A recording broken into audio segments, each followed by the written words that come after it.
Hi, this is Auntie and Ariel, and we're starting and introducing our next podcast episode, which is called Phoenix. For people who do not know what Phoenix is about, we have a definition, which is Oxford meaning, and it is a magic bird that lives for several hundred years before burning itself and then being born again from its ashes. Now, this is a very, very fascinating topic because it touches on a certain aspect of life, which is when things fall apart and they become destroyed and they're not happening for you anymore, then it just goes to the end of the line, it's over, it's finished, and then it gets restarted in life. Usually it does in some other form or some other expression, but in fact it's coming from that thing or person or whatever it was that disappeared in your life that now is restarted. And that's the concept of Phoenix. Yeah, no, it's a great definition right there. But what's interesting, I think, also about Phoenix is that, right, it's this mythical, like we said, it's this mythical thing, this sort of not a real made up thing. Yet you're taking that and you're applying practical lessons from it. Well, that is a very valid point. The thing with mythical, the things about mythicals were written on truth, on reality, on existing things, and so although it's not tangible and it's not per se word for word what it is representative of something, of some kind of emotion, some kind of behavior, some kind of existence in your life that disappeared, a relationship that no longer exists, and it goes on.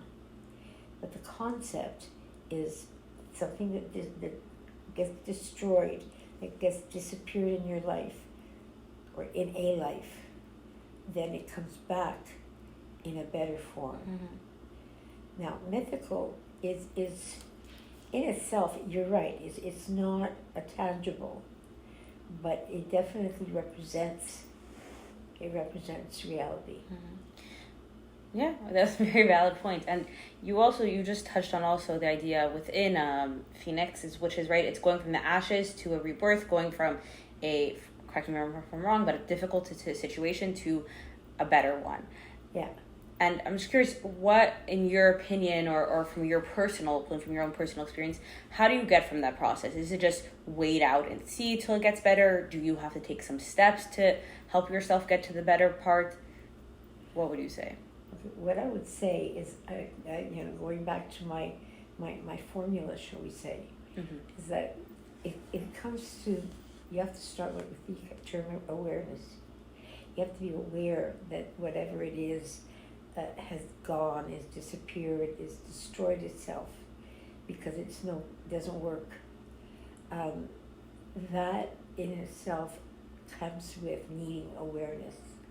You have to be aware of what the problem is, aware of what you've lost, and aware of where you want to restart it, where it restarts and gets rebuilt. And that's the Phoenix. Okay, so it's having the awareness around the situation, probably the not so good part, the ashes part, and why it's happening. Right. Like why did this turn into ashes? Why did this disappear from existence into ashes? And then from ashes, how it came back into your life, or into a life,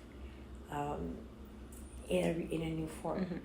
And the term you used was very well used, was rebirth. It's a rebirth. It's that would be the term, rebirth. And the rebirth is what Phoenix represents. Going to ashes to coming back in rebirth. Yeah. Do you have any personal experiences with Phoenix that you feel comfortable sharing? Well, I'm going to say to you the following. If we had to talk about every one of my Phoenix experiences and rebirth, we would be here till brunch tomorrow morning. you know. I mean, there's just so many in my particular life, and not everybody has that. Some people have a so-called simplistic equation, you know. Mhm. They grow up, they go to school, they get their education, they get their career, get married, have children, and so forth. I did none of the above, other than, yes, I had a child, but yes, I, you know, gave him for adoption so that he would have a better life, and he did, and he does, and it's called blessed. But that being said, you know, that's a very good example in a way. Mhm.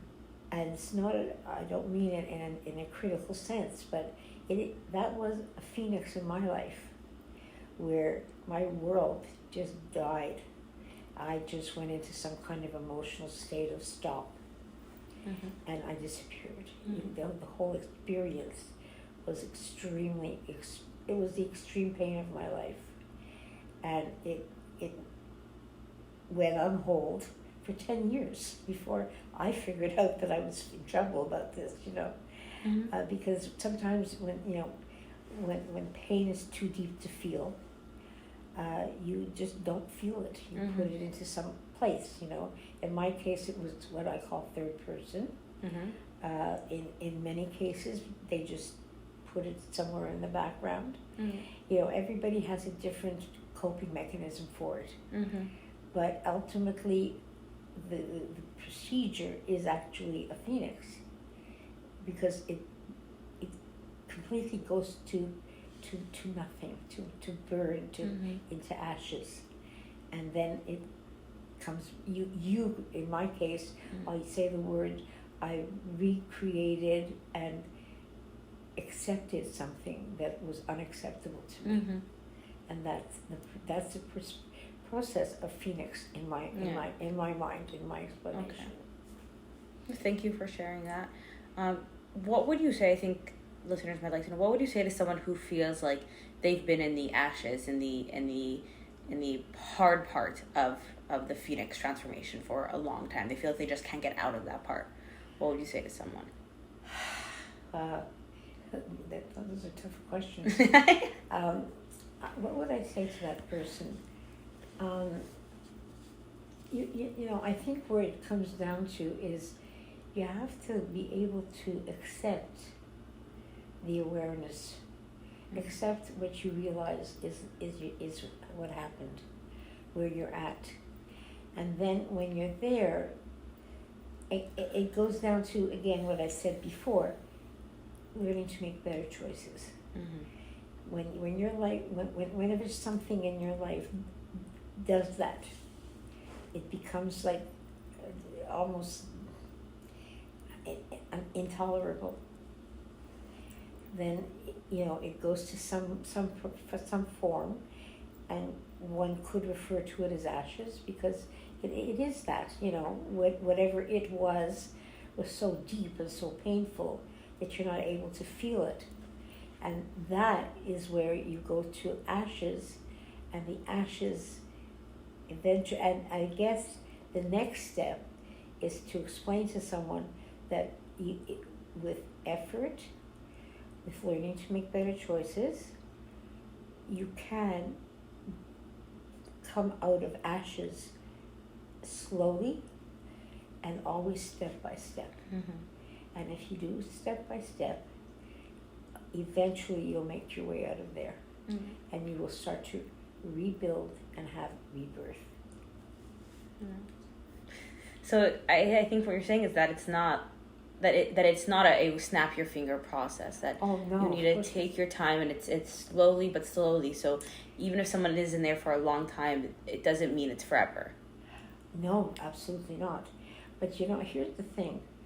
You know, I always recall it being an emphasis to say you didn't get there quickly. Mm-hmm. To wherever you are with that process of destruction, of complete intolerable things that you can't handle it, right? It didn't happen overnight. It took many months, years, depending on what it is, to get to the point where you just can't have it in your life anymore. You can't handle it anymore. Mm-hmm. So it gets burned. And in that burning process, it becomes ashes. And in that process, you have to rebuild. Mm-hmm. And there is no shortcut. There is no quick fix. It's step by step by Mm-hmm. step. And with following those steps and learning to do better choices, you're going to make your way out. Yeah. And then you'll be reborn. Yeah. Like a phoenix. Yeah. Yeah. And you touch a lot about awareness. And then, so once someone hopefully gains the awareness, why they're in the situation, what they could do to improve, what would you say is the next step? Because once they are aware, what can they practically do? Choices. Make better choices. Making better choices. Mm-hmm. Recognizing what went wrong. Mm-hmm. Recognizing what thought process took you to wrong. And then finding a path where you're going to make different choices and better choices that will have a better result. Mm-hmm. Now, it's not, that too is not overnight. You can't just wake up one morning and say, hey, that's what I was doing wrong. Oh, goody, and now I'm okay. That doesn't work that way. Everything is step by step. And everything is also another factor of step by step is being ready. Mm-hmm. Sometimes it's just not ready. You're not ready. You think you are. You think you're doing it. But at the end of the day, you're not, because you're just not ready. So there's a lot of factors that come into in this formula. There's a lot of parts, but when you reach it, when you come out at the other end of this, you're heading into a really better and good direction. Well, that was really beautifully put. And just maybe to switch it a bit and to ask a different type of question, you talk a lot about, right, throughout the process, it's really working on yourself and individual work, but I'm curious what your opinion would be on reaching out to others for help. Reaching out for others is an interesting question for sure. I think there's plus and minus to that, if you're reaching out to others, it's got to be for the right reason. It's not because you think that person is going to magically make you do what you need to do, and they're going to solve your situation. A good person to work with is someone who's going to talk to you with a sort of an outline of where to go, and then count on you to put the work in, because nobody else can help you, fix you, do for you, unless you are learning to do it for yourself. So that's my point in terms of reaching out for someone.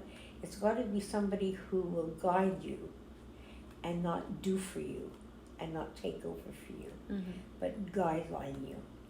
And so whatever you're going to reach out for help, it's got to be directed towards somebody who's going to help you find your path, help you find your way. But no counting on, don't worry, I'll do it for you. No. So that's the answer to the question, which is, if you're going to reach out for help, you have to first of all get to know the help you're reaching for, and the help, get familiar about it. And then once that is established and it's the right type of help, then by all means go for the help. But it is help, that's all it is. It's not supposed to be a solution. You have to put in the hard work. Absolutely. Yeah. And even it's not necessarily so much hard work as to make things happen, or to achieve the level 3 of my formula, which is actually changing something, and in that change, accomplishing your goal. That one leads to the other. And once you establish how to make a change, an actual change, the change automatically will become the goal. And that's where, if you have got good help, proper help.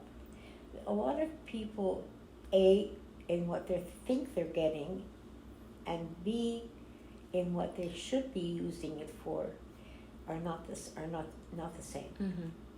And that is something that you learn by making the mistake of thinking that it's, oh well, you know, I remember the example I would bring is Weight Watchers. Never liked it. Didn't think it didn't work for me. It works for thousands of people. For me, it was not the right answer. Why? Because I do not do well with being told what to do. Never was on either side of the wall. You know, whether it was before I got started or while I was in it or when I fell out of it and it failed. It was never the right answer for me. So, but what I kept doing is using it as a place to hide behind. You know, I would say to all my people that were forever on my back, and there were many, that I would say, oh, well, you know, I'm going to Weight Watchers now. So that kind of eased everybody's mind. They didn't realize it. It was absolutely, it wasn't for me. Yeah. It was not it was not my answer. My answer ultimately turned out to be me. And that was a toughie, you know. But I used Weight Watchers as a cover up. You know, where I could use it as my, don't you worry about me, I'm on Weight Watchers, I'm going to lose it, you know. And I would actually, you know, but of course I was like, whatever, it was close to 400 pounds. Well, naturally, no matter what I did differently, I was going to lose weight, right? Was I losing weight properly or for the right reasons or for what was the right solution for me? No. But, you know, it was like, hey, I remember the first meeting that I went back to after starting, I'd lost like something like 8 pounds in a week. And it was like a tremendous amount of weight. And, oh, you know, we have a new person and she lost this amount in this amount of time, which was about a week, I guess it was. And then she says, you know, Yvonne, stand up so we can congratulate you. And I was stood up and they were clapping. But I knew that this was just a fluke, like, you know, at the weight I was at, it was not a correct analysis of what was happening. It wasn't that I was doing something that I could continue doing forever and achieve that kind of result. That wasn't going to happen, right? So when I went back the next week or whatever it was, and I only lost 3 pounds, I said, Weight Watchers is not working.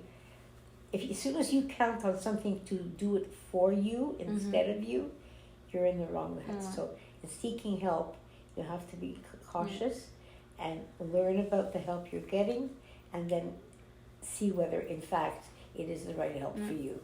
Amazing. That was, once again, the way you put things is really just beautiful. And I think even bringing back the Phoenix, right? The Phoenix goes through the transformation itself. It doesn't rely, I mean, I don't know, correct me if I'm wrong about the mythology, but it goes through it itself. It doesn't rely on someone else. It decides when it's ready to go from ashes to its rebirth. And I think that's what you're saying here, that like asking for help and getting help is important and could be something that you might need, but it can't be you're relying on them to do it for you. Exactly. Well, I think we've covered a lot and some really great stuff here. Is there anything else about Phoenix? If you want to recap it, if you have any final words about it that you want to say before we finish? Well, you know, the word Phoenix comes with a definition. And the definition makes it clear that it's more symbolic, but it is factual. You know, in other words, Phoenix represents something. It's not a tangible, even a tangible idea.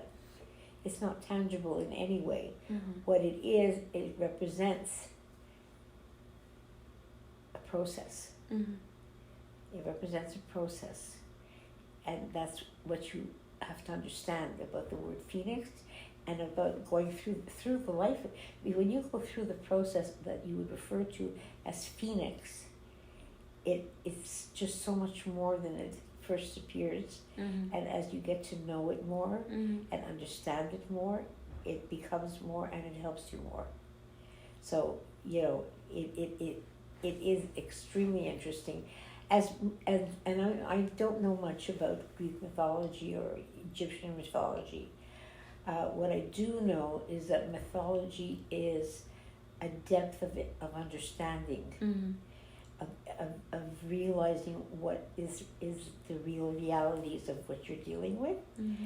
And that being said, mythology was written by, in the original point, it was written by philosophers, scientists, all kinds of levels of study, but always very brilliant.